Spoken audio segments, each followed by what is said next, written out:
A lot of people say when you go out and you catch a whole lot of fish that, boy, you were lucky.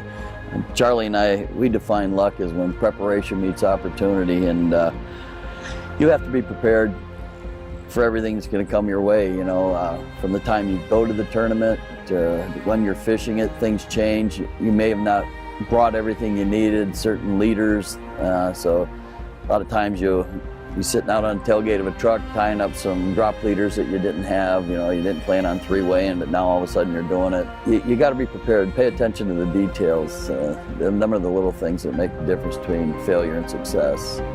The night before, you start on all this stuff, maybe a week, maybe a month, trying to plan, replan, retie, everything. All your terminal tackle has to be gone through, everything. And when you get to the tournament, you have to have time to practice, and you've got to be ready to go, so your programs have to be right. And that takes a long time, and it's not an easy thing to do.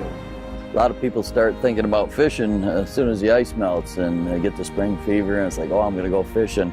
Charlie and I, in deer season, we'll be sitting in the camp, and we'll have our spinner boxes there. We'll be tying spinners, we'll be tying leaders. I mean, it's everything that you have has to be right.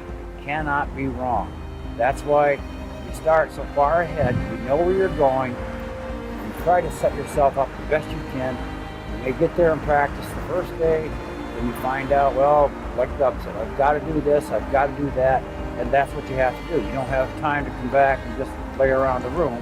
You got to run over to the store and buy this or buy that. And you have to get this stuff together, and it has to be made up correctly, completely, and you have to be ready to go the next day.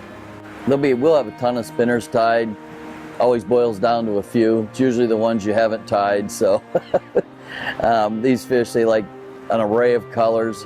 So you don't try to tie up 100 of every color that they like. Some guys go just with the basic colors, but we're kind of tackle junkies, and we'll find a certain color that we have confidence in, and you may only have 2 or 3 of them. So come back in the room next day or whatever, sitting on the tailgate of a truck, and you may just tie up some spinners.